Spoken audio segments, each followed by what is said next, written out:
Welcome to mid day debate. నేను MNR. తెలంగాణలో రాజకీయ వాతావరణం వేడెక్కింది. బీజేపీ అధ్యక్షులు బండి సంజయ్ అరెస్టుతో ఒక్కసారిగా ఉద్రిక్తతలు చోటు చేసుకున్నాయి. వరుసగా బీజేపీ ఎమ్మెల్యేలను అరెస్ట్ చేశారు. దీని మీద బీజేపీ హైకమాండ్ సీరియస్ అయింది.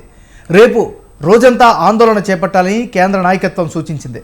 మరోవైపు 10th పరీక్షల లీకేజీకి బీజేపీదే బాధ్యత అని బీఆర్ఎస్ ఆరోపిస్తోంది. బండి సంజయ్ మీద పీడీ కేసు పెట్టాలని బీఆర్ఎస్ నాయకులు డిమాండ్ చేస్తున్నారు.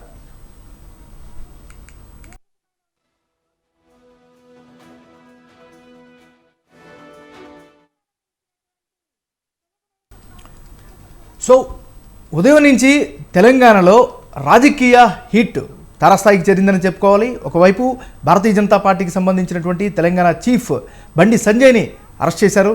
సో దీనిపైన బీజేపీ ఒక వెర్షన్ వినిపిస్తుంది. అయితే బీఆర్ఎస్ పార్టీ వాళ్ళు వేరే వెర్షన్ వినిపిస్తున్నారు. అసలు ఏం జరిగింది, ఏం జరుగుతుంది, ఏం జరిగితే అసలు నిజాలు బయటకు వస్తాయి, దీని మీద ఇవాళ మిడ్ డే డిబేట్. ఇవాళ మనం మిడ్ డే డిబేట్లో పాల్గొనడానికి మిట్టా నరసయ్య గౌడ్ గారు పాల్గొంటున్నారు. అదేవిధంగా మామిడి గిరిధర్ గారు అనలిస్ట్, ఆయన కూడా పాల్గొంటున్నారు. ముందుగా నరసయ్య గౌడ్ గారికి, గిరిధర్ గారికి ఇద్దరికి కూడా డిబేట్లకు స్వాగతం పలుకుతున్నాం.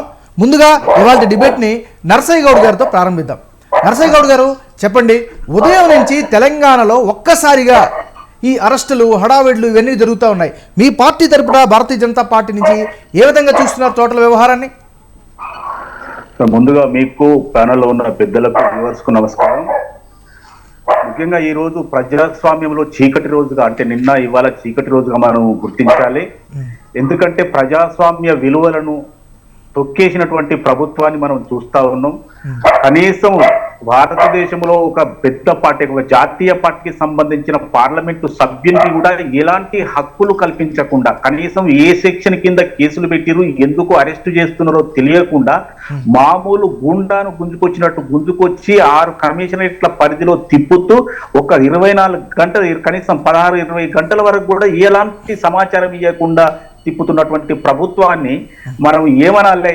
ఈ రోజు కేసీఆర్ గారు దుర్మార్గ పరిపాలన చేస్తా ఉన్నారు. ఈరోజు బండి సంజయ్ గారు ఏమన్నా పేపర్ లీక్ చేసి బయటికి వచ్చి అమ్ముకున్నాడా, లేకపోతే ఆయన కొడుకు ఏమన్నా 10th క్లాస్ ఎగ్జామ్ రాసుకున్నాడా, లేకపోతే సెంటర్ దగ్గర ఈయన ఫోటో దొరికిందా? ఆయన దొరికిందా అండి?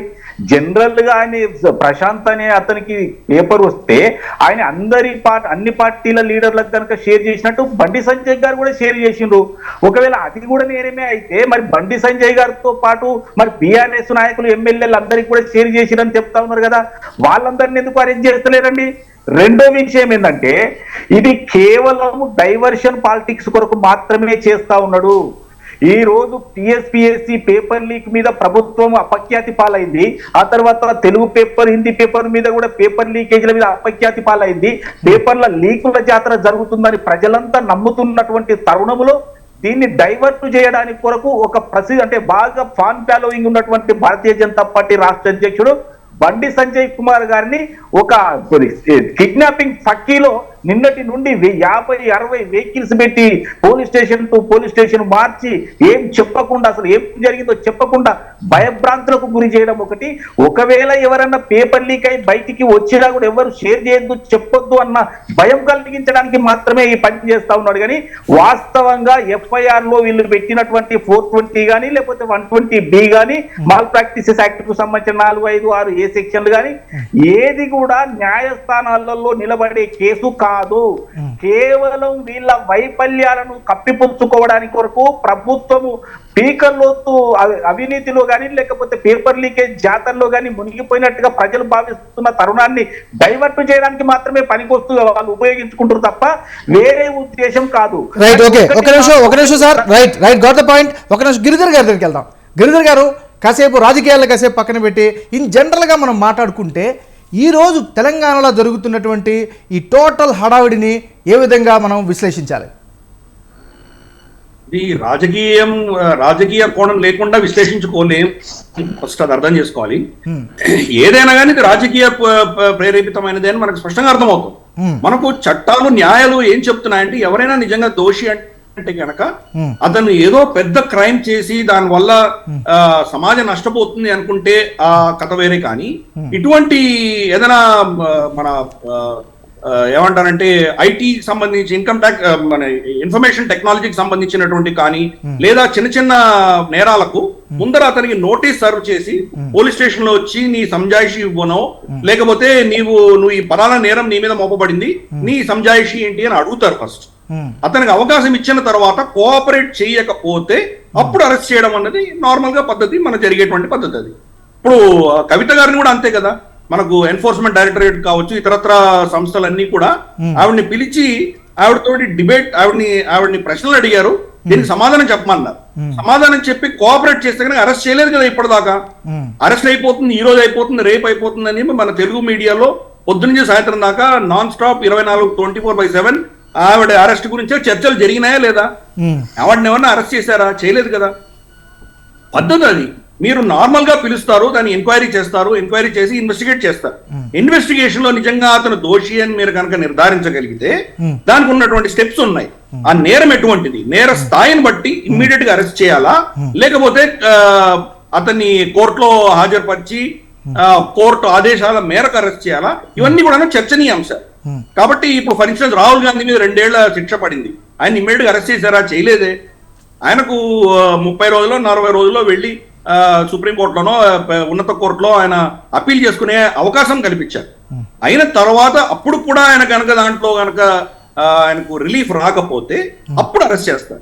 ఎలాగైతే లాలూ ప్రసాద్ ఫైనల్ గా సుప్రీంకోర్టు జడ్జిమెంట్ వచ్చిన తర్వాతనే అరెస్ట్ చేశారో అలా దానికి స్టేజెస్ ఉంటాయి. ఇక్కడ బండి సంజయ్ గారిని అర్ధరాత్రి 12 గంటలకు ఆయన ఇంట్లో వెళ్ళి అంత ఆగమాగంగా అరెస్ట్ చేయవలసిందా అంత పెద్ద సిచ్యువేషన్ ఏం లేదు అక్కడ. నిజంగా కనుక మీకు అటువంటి కేసే ఉంటే కనుక మీరు ఆయనకు నోటీస్ పంపించుండొచ్చు, మీరు పలానా పోలీస్ స్టేషన్ లో వచ్చి మీరు హాజరు ఇవ్వండి, మీరు ఏమి మీ పలానా నేరంకి మీరు సంజాయిషి చెప్పండి అని అడిగి ఉండొచ్చు కదా. అది ఎప్పుడైనా ఎక్కడైనా సివిలైజ్ సొసైటీలో జరిగేటువంటి ప్రక్రియ. దానికి భిన్నంగా చేయడం అనేది చాలా తప్పు. ఇది మనం దీన్ని తప్పకుండా మనం దీన్ని ఖండించవలసిన విషయమే. నర్సయ్య గౌడ్ గారు, సరే మీరు ఇలా చెప్తున్నారు కానీ పొద్దున్న నుంచి మనం చూస్తుంటే మంత్రుల స్థాయి దగ్గర నుంచి బీఆర్ఎస్ పార్టీకి సంబంధించిన ఎమ్మెల్యేలందరూ వెర్షన్ వేరేగా ఉంది. బీజేపీ పార్టీ కుట్ర చేస్తుంది, కుట్ర కోణం ఉంది, సో ప్రభుత్వానికి ఒక మచ్చ తేవడానికి ఒక కుట్ర జరిగింది కాబట్టి ఈ విధంగా ముందుకెళ్తున్నామని వాళ్ళు చెప్పుకుంటూ వస్తున్నారు. మరి దీన్ని ఎలా చూడాలి సార్? ఇప్పుడు ఆయన పేరే చంద్రశేఖరరావు, ఆయనకు అన్ని మచ్చలే ఉంటాయి, ఈ జగమెరిగిన సత్యము. ఆ మచ్చకు ఇంకో మచ్చ తోడైంది. ఇంకా మచ్చలేయడానికి మేమెందుకండి? ఇవాళ ప్రభుత్వంలో ఉన్నది వాళ్ళు. మరి దారుణం ఏంటంటే సార్, 151 సెక్షన్ దాని కింద సరే దాని కింద ప్రివెంటివ్ కస్టడీ తీసుకుంటున్నామని 11:30కు పోయి వాళ్ళ అత్తగారి తెల్లవారితే వాళ్ళ అత్తగారి తెలిసి దశదిన కర్మ మీద ఉంది, ఇంట్లో మొత్తం పగలగొట్టి వీరంగం సృష్టించి తేవలసినటువంటి వ్యక్తి ఆయన. ప్రతిరోజు పబ్లిక్ లో మీడియా ముందట ఉండే వ్యక్తిని మీరు రమ్మనాలే, లేకపోతే పోయి అడగాలి, లేకపోతే హాజరుగా అమ్మానాలి, మీరు నోటీస్ ఇవ్వాలి. ప్రివెంటివ్ కస్టడీ తీసుకున్న తర్వాత విచిత్రం ఏంటంటే ఏమన్నారు గారు, మళ్ళీ ఉదయం 10-10:30కు మీ ప్రివెంటివ్ కస్టడీ అయిపోయిందని దాన్ని ఆర్డర్ ఇస్తూ మళ్ళీ ఇమ్మీడియట్ గా మిమ్మల్ని అరెస్ట్ చేస్తున్నాము, కమలాపూర్ లో ఇది జరిగిందని. అంటే నిన్న ఎఫ్ఐఆర్ అయితే ఇప్పటి వరకు కూడా చెప్పలేదు. లాస్ట్ కు మా కేంద్ర మంత్రి కిషన్ రెడ్డి గారు డీజీపీకి ఫోన్ చేస్తే కూడా తర్వాత చెప్తామని చెప్తా ఉన్నారు. అంటే ఇంత హంగామా చేయవలసిన అవసరం ఏముంది? రెండో విషయం ఏంటంటే వీళ్ళు ఎప్పుడు పదే మమ్మల్ని ఏమడుగుతారంటే, అరే ఇన్వెస్టిగేషన్ ఏజెన్సీలు చెప్పాలి, కోర్టులు చెప్పాలి, కానీ మొదలేం మీకు ఏం తెలిసిందా అని మమ్మల్ని పదే ప్రశ్నించిన ఈ బీఆర్ఎస్ నాయకులు అసలు ఎఫ్ఐఆర్ఏ బయటికి రాలే, ఏ సెక్షన్ పెట్టిరో బయటికి రాలేదు. గంగుల కమలాకర్ గారు మిగతా వాళ్ళంతా మొత్తం ప్రెస్ మీట్ పెట్టి ఇది పేపర్ లీకేజ్ ఉన్నాడు, కుట్రదారుడు అని వీళ్ళు ఎట్లా చెప్తున్నారండి? కుట్ర చేసింది ప్రభుత్వం అనేది స్పష్టంగా అర్థమవుతుంది కదా. ప్రభుత్వమే కుట్ర చేసి భారతీయ జనతా పార్టీ రాష్ట్ర అధ్యక్షుడిని ఇరికించింది అనేది స్పష్టమైతా ఉంది కదా. ఇంకో మూడో విషయం ఏంటంటే 120B కుట్రదారు అంటే కాన్స్పిరసీ కేసు పెడితే ఏం కాన్స్పిరసీ చేసిండండి? పేపర్ ఈయనేమన్నా తయారు చేసిండా? పేపర్ ఇచ్చక్కడ ఈయన ఉన్నాడా? ఆయన చేతిలో పేపర్ ఉందా? ప్రశాంత్ అనే విలేకరు ఆయన ఫోటోలు దయాకర్ రావు గారితో ఉంటాయి, ప్రణయ్ భాస్కర్ తోటి ఉంటాయి, బొద్దురాంబన్ తోటి ఉంటాయి, వైరల్ అవుతా ఉంటాయి.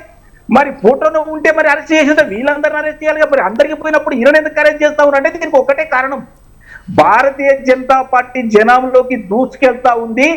అదే విధంగా బీఆర్ఎస్ ప్రభుత్వం ఎక్కడైతే ఫెయిల్ అయిందో, నిరుద్యోగుల విషయంలో, ఉద్యోగాలు ఇచ్చే విషయంలో, ప్రజలకు మంచి చేసే విషయంలో ఫెయిల్ అయిందో, అదే విధంగా అదే విషయం మీద దెబ్బ మరొకసారి తలుగుతా ఉంది. కాబట్టి తట్టుకోలేనటువంటి ప్రభుత్వం కేవలం బండి సంజయ్ గారి మీద బురద తల్లి ఏదో కాన్స్పిరసీ కేసు అని పెట్టిరు తప్పితే వాస్తవంగా ఇందులో భారతీయ జనతా పార్టీ కానీ లేకపోతే భారతీయ జనతా పార్టీ రాష్ట్ర అధ్యక్షునికి కానీ ఎలాంటి సంబంధం లేదు. కడిగిన ముత్యం లెక్క బయటకు వస్తారనేది మనం త్వరలోనే చూస్తాం. రైట్, ఓకే ఓకే, ఒక నిమిషం సార్, ఒక నిమిషం. రైట్ సార్, రైట్, ఒక నిమిషం సార్. గిరిధర్ గారికి వెళ్తాం. గిరిధర్ గారు, I will come back to Giridhar గారు. సరే, భారతీయ జనతా పార్టీకి సంబంధించిన వెర్షన్ ఆ విధంగా ఉంది. బీఆర్ఎస్ పార్టీకి సంబంధించిన నేతలందరూ ఏ విధంగా మాట్లాడుతున్నారో వరుసగా మనం మీడియాలో చూస్తూ వస్తూ ఉన్నారు. అయితే ప్రొసీజర్ ప్రకారం జరగలేదు అనేది మీ విశ్లేషణ కూడా చెప్పారు. అంటే ప్రొసీజర్ ప్రకారం ఇప్పుడు జరగలేదు కాబట్టి ఇప్పుడు నెక్స్ట్ ఏం జరిగే అవకాశం ఉంటుంది? భారతీయ జనతా పార్టీ ముందున్నటువంటి ఆప్షన్ ఏంటి? ఆబ్వియస్ గా కోర్ట్స్ లో రిలీఫ్ తెచ్చుకోవడం అనేది ఒకటే ఆప్షన్ ఉండదు మనకు. దానికి బెయిల్ అప్లై చేసుకోవడమో లేకపోతే ఎఫ్ఐఆర్ కాపీస్ ఇవ్వమని చెప్పి దాంట్లో ఆధార్ లేకపోతే క్వాష్ చేయమని అడగడము, ఇటువంటివి రిలీఫ్స్ ఎలాగూ ఉంటాయి. లీగల్ రిలీఫ్స్ అందరూ మనకు భారతీయ జనతా పార్టీ ఆల్రెడీ దానికి కోర్టు అప్రోచ్ అయినట్టు మనకు తెలుస్తోంది. బహుశా కోర్టు ఈరోజు సాయంత్రం లోపల ఏదైనా తీర్పు ఇవ్వచ్చేమో. కానీ నార్మల్ గా ఏమంటే కోర్టులు కూడా ప్రభుత్వానికి వ్యతిరేకంగా తీర్పులు ఇవ్వవు. ఏ ప్రభుత్వం అయినా కొన్ని చర్యలు తీసుకుందంటే కనుక ఆ చర్యలకు కావలసినటువంటి మినిమం సమయం ఇచ్చే దిశగానే వాళ్ళు కోర్టులన్నీ కూడా ప్రవర్తిస్తాయి నార్మల్ గా. అంటే దీనికి ఎక్సెప్షన్స్ చాలా ఉన్నాయి. ఫర్ ఇన్స్టెన్స్ పవన్ ఖేరా అన్నటువంటి కాంగ్రెస్ నేత, అతని మీద ఒక ఆరోపణ ఉండగా అతన్ని ఎయిర్పోర్ట్ అరెస్ట్ చేస్తే సుప్రీం కోర్టు అప్పటికప్పుడు గంటలో వాళ్ళు గేట్లు దీన్ని అడ్మిట్ చేసుకొని అతనికి బెయిల్ ఇచ్చిన ఉదంతాలు కూడా ఉన్నాయి. కోర్టులో రెండు పాసిబిలిటీ ఉన్నాయి. కానీ నార్మల్ గా అయితే కనుక ప్రభుత్వం 3 రోజులు 4 రోజులు కస్టడీ అడిగితే కనుక అది గ్రాంట్ చేస్తుంది కోర్టు. కాబట్టి నా దృష్టిలో బహుశా 2-3 రోజులు అతన్ని కస్టడీలో ఉంచిన తర్వాత బెయిల్ మీద వదిలేయడం వంటివి జరిగేటువంటి సూచనలు మెండుగా ఉన్నాయి. దీని యొక్క వెనకాల స్పష్టంగా అర్థమవుతోంది. మోదీ గారు హైదరాబాద్ పర్యటన, ఆయన సికింద్రాబాద్ లో వందే భారత్ ఎక్స్ప్రెస్ ఇనాగ్రేషన్ టైంలో ఈయన దూరం పెట్టేటువంటి ప్రక్రియ ఒకటి. రెండవది, మీ పార్టీ ప్రెసిడెంట్ నే మేము అరెస్ట్ చేయగలమంటే ఖబర్దార్ మీ ఎవరి కూడా మా ఎదురుగా మీరు నిలబడలేరు, మమ్మల్ని వ్యతిరేకించలేరు అన్నట్టు ఒక పొలిటికల్ మెసేజ్ కూడా స్పష్టంగా కనిపిస్తోంది. అలాగే కవితను అరెస్ట్ చేస్తే మేము ఏం చేయగలమో ముందస్తుగా మేము చూపిస్తున్నాము. ఇదంతా ఏంటంటే కనుక ప్రజలలో బీజేపీకి వ్యతిరేకంగా, మోదీకి వ్యతిరేకంగా నిలబడగలిగినటువంటి సత్తా మాకు మాత్రమే ఉంది అన్నటువంటి ఒక నెరేటివ్ పంపించడానికి చేసినటువంటి చర్యనే. కానీ చట్టరీత్యా చూస్తే కనుక సరే ఆఫీసర్ చట్టం ఎలా చెప్పింది దాని అక్షరాల అలాగే ఉండొచ్చు కాక, కానీ నైతికంగా ఇది ఇటువంటి విషయాలు జరగకుండా ఉండవలసింది. దీనికి ముందస్తుగా నోటీసులు ఇచ్చి అతన్ని పిలిచి విచారణ జరిపి కోఆపరేట్ చేయకపోతే అప్పుడు అరెస్ట్ చేయడం అన్నది పద్ధతి. బెయిల్ అన్నది ఆటోమేటిక్ హక్కు ఏ వ్యక్తికైనా. అరెస్ట్ అన్నది నార్మల్ గా చేయకూడదు. అరెస్ట్ అన్నది ఎక్సెప్షనల్ సిచ్యుయేషన్ లో మాత్రమే చేయాలి అని చాలా కోర్టులు చెప్పినాయి.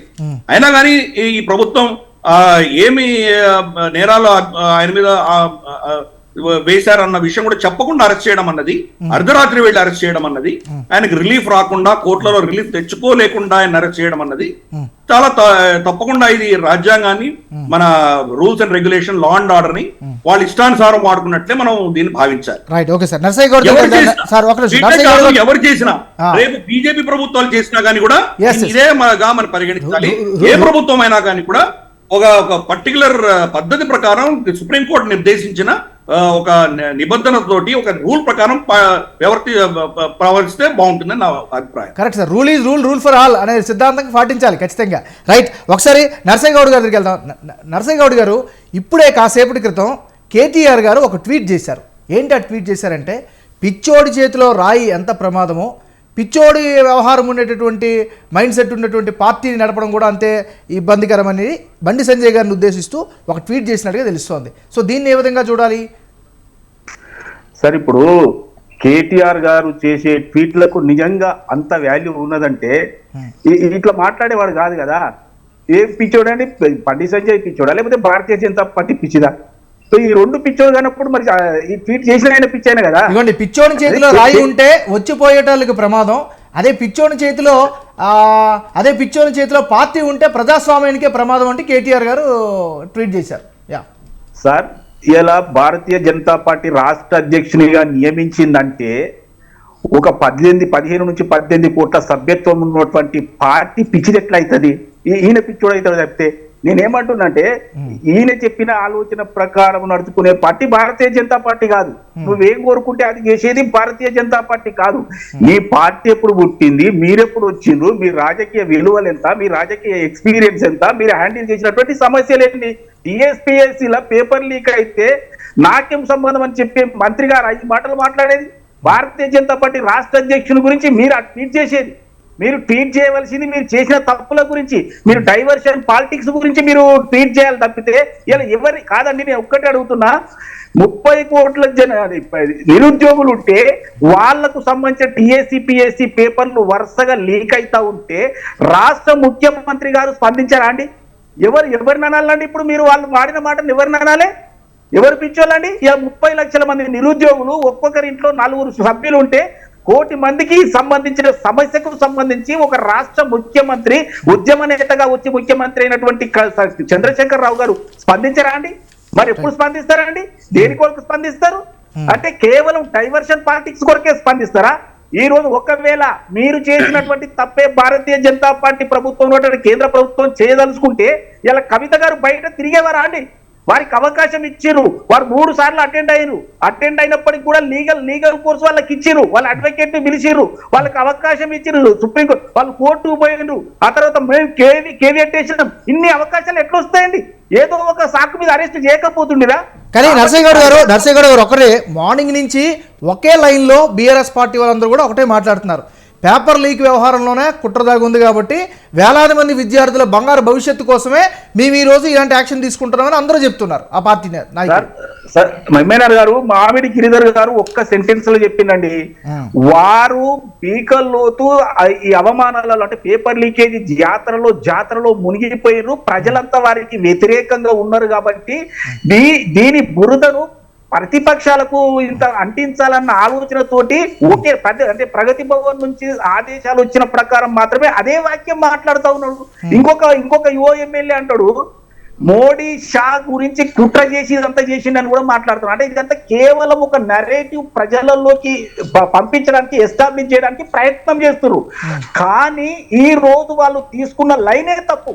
ఈ రోజు ప్రశాంత్ అనే వ్యక్తి ఆయనకు పంపించిండు, షేర్ చేసిండంటే 11:24 మా అధ్యక్షునికి షేర్ చేస్తే అప్పటికే 2 గంటల ఎగ్జామ్ అయిపోయింది కదా. దాంతో అయ్యేదేముందండి? అదే కాకుండా వీళ్ళు చేసే తప్పులను వీళ్ళు బయటపడడానికి కొరకు, వాళ్ళు తనలో తప్పించుకోవడానికి కొరకు వేరే వాళ్ళను స్కేప్ గోట్ చేయడానికి ఈ డ్రామా ఆడుతున్నారు తప్పితే వాస్తవంగా ఎవరికి కూడా సంబంధం లేదు. ప్రభుత్వ వైఫల్యం. గిరిధర్ గారు, సరే నిన్నటి నుంచి వ్యక్తుల ఫెయిల్యూరు, వ్యవస్థల ఫెయిల్యూరు అనేటటువంటి ఒక మాట వస్తూ ఉంది. రెండోది ఇప్పుడు చూస్తే డైవర్షన్ పాలిటిక్స్ అని వస్తున్నాయి. సో దీన్ని ఏ కోణంలో చూడాలంటారు? మరి ఇది పొలిటికల్ యాంగిల్ తప్ప ఇంకేమీ లేదండి దీంట్లో.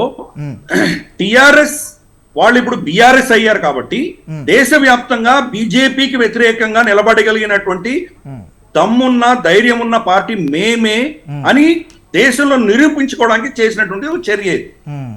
రేపు ఎక్కడికి వెళ్ళినా కానీ వాళ్ళు చూడు, మేము మా రాష్ట్రంలో బండి సంజయ్ లాంటి వ్యక్తిని కూడా మేము అరెస్ట్ చేయగలిగాము, బీజేపీ రాష్ట్ర అధ్యక్షుడు కూడా అరెస్ట్ చేయగలిగామంటే రేపు నిజంగా ఢిల్లీలో మోదీని ఎదుర్కొనే దమ్ము మాకే ఉంది, అందుకని మా పక్షాన్ని రండి అని ఒక నెరేటివ్ బిల్డ్ చేయడానికి ఒక పొలిటికల్ యాంగిల్ చేశారు. గిరిధర్ గారు, అంటే బండి సంజయ్ లాంటి వ్యక్తినే, అంటే ఆయన తక్కువ చేయడం నా ఉద్దేశం కాదు, అంటే బండి సంజయ్ లాంటి వ్యక్తిని అరెస్ట్ చేయడం వల్లనో లేదా ఇలా చేయడం వల్లనే మేము ఆల్టర్నేట్ అని నమ్మే అవకాశం ఉంటుందంటారా? తప్పకుండా ఉందండి. ఈ రోజు మీరు చూస్తే కనుక మోదీకి అగేన్స్ట్ గా నిలబడిన వ్యక్తులు ఎవరు అని మీరు వేళ్ల మీద లెక్కెట్టచ్చు. అరవింద్ కేజ్రీవాల్, ఆయన మోదీ గారి ఎడ్యుకేషన్, ఆయన డిగ్రీల మీద ఆయన బ్రహ్మరథం పట్టారు. తర్వాత మీకు మమతా బెనర్జీ, ఇప్పుడు కేసీఆర్ గారు మొదలయ్యారు. వీళ్ళిద్దరు ముగ్గురు తప్ప మీకు ఆయన నిజంగా అపోజ్ చేయగలిగినటువంటి వ్యక్తులు చాలా తక్కువ ఉన్నారు. Rahul Gandhi out of the scene, Congress complete గా ఫెయిల్ అయిపోయింది. లేదంటారా? జోడో యాత్ర నుంచి ఆయన పుంజుకున్నారని చెప్తున్నారు లేదా? అది మీరు విశ్లేషణ చేసుకోండి. కంప్లీట్ గా అలాంటివేవో కాంగ్రెస్ వాళ్ళు చెప్పినవే లేదంటారా? వాళ్ళు చెప్పుకోవడానికి ఏముంది? ఇన్ఫాక్ట్ నా దృష్టిలో బహుశా ఈ జడ్జిమెంట్ కూడా, సూరత్ జడ్జిమెంట్ కూడా కాంగ్రెస్ యొక్క అంతర్గత కుట్రగా నేను భావిస్తాను. ఎందుకంటే వాళ్ళకి అంత దిగ్గజ అడ్వకేట్స్ ఉండగా, కపిల్ సిబ్బల్ లాంటి వాళ్ళు, చిదంబరం లాంటి వాళ్ళు, మన్సింఘ్వి లాంటి వాళ్ళు, గొప్ప గొప్ప లాయర్లు ఉండగా ఈ జడ్జిమెంట్ ఎలా వచ్చింది? వీళ్ళు వెళ్ళి అక్కడ ఈజీగా రిప్రజెంటేషన్ చేసి క్లోజ్ చేసి ఉండొచ్చు. అయినా చేయలేదు అంటే గనక కాంగ్రెస్ లోనే రాహుల్ గాంధీని పక్కన పెట్టాలి అని ఒక వర్గం ప్రయత్నిస్తున్నట్టు నా భావన. అది నా అనాలిసిస్ అనుకోండి. ఏమైనా కానీ కాంగ్రెస్ పక్కన పెట్టండి. ఇప్పుడు నేషనల్ గా ప్రత్యామ్నాయం కాంగ్రెస్ కి ఎవరు అని చూస్తే గనక అరవింద్ కేజ్రీవాల్, మమతా బెనర్జీ ఇద్దరు బయటకు వస్తున్నారు. మమతా బెనర్జీ అన్ఫార్చునేట్ గా మిగతా దేశం అంతా కూడా ఆవిడ ఫెయిల్ అయింది. ఒక ఈశాన్య భాగంలో మాత్రమే ఆవిడ కొంత ప్రభావం ఉన్నది. అరవింద్ కేజ్రీవాల్ కు ప్రత్యామ్నాయంగా ఎవరున్నారు? దక్షిణాదిన నేను ఉన్నాను అని చెప్పి కేసీఆర్ ప్రొజెక్ట్ చేసుకోవడానికి కోసము బీజేపీ మీద ఇటువంటి దమనకాండలు ఇంకా ఎక్కువ చేయబోతారు ఆయన. దానికి అర్థం పర్థమే ఉండదు. నిజంగా చట్ట విరుద్ధంగా చేసిన చట్టాన్ని వాళ్ళు ఇష్టం వచ్చినట్టు మలిచి చేసినా కానీ కూడా దీని వెనకాల పొలిటికల్ యాంగిల్ మాత్రమే ఉన్నది మనం అర్థం చేసుకోవాలి. అంటే గిరిధర్ గారు దేశవ్యాప్తంగా బీజేపీ ప్రత్యామ్నాయంగా నేను అని ప్రొజెక్ట్ చేసుకునే ఒక ప్రాజెక్ట్ లో బండి సంజయ్ని పావుగా వాడుకుంటున్నారని నా భావన. అంటే గిరిధర్ గారు లేదా నర్సయ్య గౌడ్ గారు ఇద్దరికి కూడా ఒకటే క్వశ్చన్ ఏంటంటే, సరే పొలిటికల్గా ఏదైనా ఎస్టాబ్లిష్ చేసుకోవచ్చు, కానీ చట్టం ముందు సాక్ష్యాధారాలు, నిజానిజాలు ఇవే కదా నిర్ణయించేది. సార్ ఇప్పుడు చట్టం తీసుకోండి మీరు. ఇప్పుడు ఫర్ ఇన్స్టెన్స్ మీకు సాధ్వి ప్రజ్ఞ గాని, లేకపోతే శ్రీకాంత్ పురోహిత్ గాని, ఇటువంటి వాళ్ళని చాలా మందిని గతంలో అరెస్ట్ చేశారు కదా మీరు, హిందూ టెర్రరిజం అని చెప్పేసి. ఫైనల్ గా కోర్టులు దీంట్లో ఏమీ లేవు అని చెప్పి వదిలేసిన వాళ్ళ పరిస్థితి ఏంటి? మీకు 10 ఏళ్ళు పోయినాయి కదా వాళ్ళ జీవితంలో. కోర్టు వాళ్ళ టైం తీసుకొని వాళ్ళు 10 ఏళ్ల తర్వాత జడ్జిమెంట్లు ఇస్తే ఈ 10 ఏళ్ళు మళ్ళీ ఆ వ్యక్తికి తిరిగి ఇస్తారా మీరు? అది మనం అర్థం చేసుకోవాలి. కాబట్టి ఇప్పుడు వాళ్ళకి ఇమ్మీడియట్ గా పొలిటికల్ గా లాభం వచ్చిన తర్వాత కోర్టులు ఎప్పుడో 5 ఏళ్ల తర్వాత జడ్జిమెంట్ ఇస్తే కనుక దానివల్ల వీళ్ళకి ఏం పట్టదు అది. కాబట్టి అప్పుడున్నటువంటి జడ్జిని, అప్పుడున్నటువంటి చీఫ్ మినిస్టర్ కానీ, అప్పుడు అరెస్ట్ చేసినటువంటి పోలీస్ ఆఫీసర్ మీద కానీ ఏమైనా చర్యలు జరుగుతున్నాయా? లేవు కదా. కాబట్టి ఈ రోజు ఇమ్మీడియట్ గా పొలిటికల్ లాభం అయితే వచ్చేసింది కదా. తర్వాత జడ్జిమెంట్ వచ్చేసరికి 2-3 సంవత్సరాలు పడుతుంది, అప్పుడు చూసుకుందాం. కాబట్టి మన వ్యవస్థ అంతా కూడా ఇలాగే ఉంది. కాబట్టి దానివల్ల దాన్ని ఆసరాగా తీసుకొని పొలిటికల్ పార్టీస్ దాన్ని దుర్వినియోగం చేస్తున్నారు. దానికి ఒక మంచి ఉదాహరణ ఇది. రైట్. నర్సయ్య గౌడ్ గారు, సరే ఇప్పుడు బీఆర్ఎస్ ఏమో దూకుడు మీద ఉంది. ఒక రకంగా చూస్తే మొన్న టీఎస్పీఎస్సీ కేసు లీకేజ్ వ్యవహారంలో కానీ దానికి సంబంధించి ఇష్యూ పై కానీ మీరు బీజేపీ వాళ్ళు అడ్వాంటేజ్ తీసుకున్నారు. ఈరోజు బీఆర్ఎస్ అడ్వాంటేజ్ తీసుకునేలాగా ముందుకెళ్తున్నారు అనుకోవచ్చా?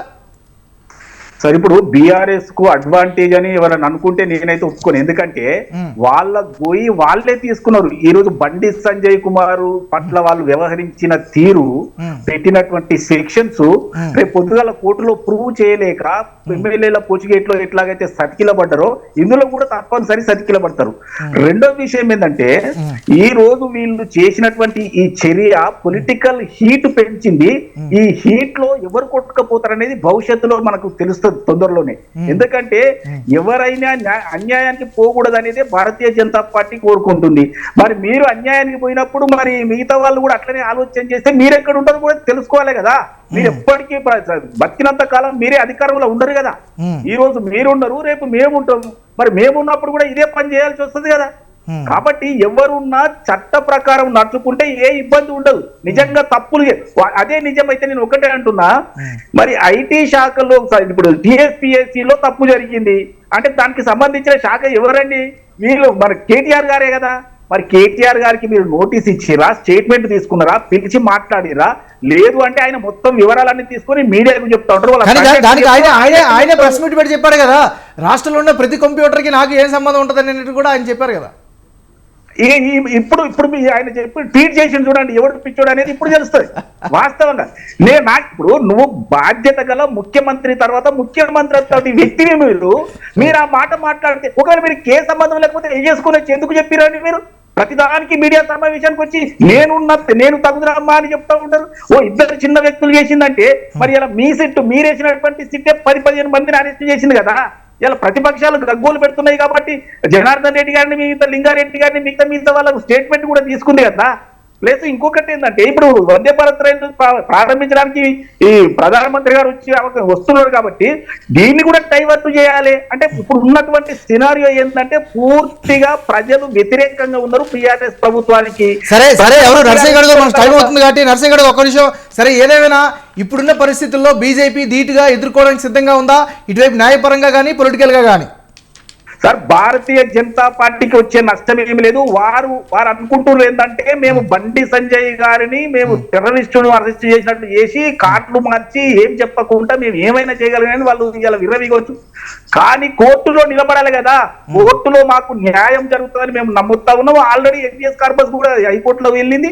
ఆల్రెడీ అక్కడ మా లీగల్ టీం ఉంది, వాళ్ళు చూసుకుంటారు, ఆటోమేటిక్ గా తెలిసిపోతుంది. ఇప్పుడు వాళ్ళు చెప్పే వాదనలోనే అక్కడ నిలబడాలి కదా అరెస్టుకు. కాబట్టి ఇదంతా కూడా వాళ్ళు అనుకున్నది వేరే, ఇక్కడ జరిగేది వేరు. రైట్ సార్, ఒకసారి గిరిధర్ గారి దగ్గరికి వెళ్దాం. సార్ గిరిధర్ గారి దగ్గరికి వెళ్దాం, టైం అవుతుంది కాబట్టి ఫైనల్ గా గిరిధర్ గారు ఒక విషయం చెప్పండి. ఫైనల్ గా ఏం జరిగే ఛాన్సెస్ ఉన్నాయి, ఫైనల్ గా చెప్పండి సార్. ఫైనల్ గా ఏముందండి, కోర్టులు నిర్ణయిస్తాయి, అంతవరకు ఆగి చూడాలి మనము. బెయిల్ తప్పదు, బెయిల్ ఎప్పుడో ఒకప్పుడు ఇవ్వక తప్పదు. బహుశా 2-3 రోజులు కస్టడీ ఇచ్చి మరి బెయిల్ ఇస్తారేమో, లేదా హైకోర్టులో కానీ సుప్రీంకోర్టులో కానీ బలంగా ఆర్గ్యూ చేయగలిగితే బహుశా ఇమ్మీడియట్ గా కూడా బెయిల్ వచ్చేటువంటి సూచనలు ఉన్నాయి. చూద్దాం మరి దానికి తెలంగాణ రాష్ట్రం ఆ కేసుని ఎలా కోర్టు ముందు ప్రజెంట్ చేస్తుందో తెలియదు మనకు. కోర్టుల వ్యవహారం గురించి మనం మాట్లాడకూడదు కాబట్టి మన పరిధిలో మనం మాట్లాడుకుందాం. Anyway thank you so much Narsaiah Goud garu and Giridhar గారు, మీ వాల్యుబుల్ టైంని కేటాయించి మంచి ఇన్పుట్స్ ఇచ్చినందుకు ప్రత్యేక ధన్యవాదాలు. ఇది వాళ్ళ మిడ్ డే డిబేట్. చూస్తూ ఉండండి స్వతంత్ర.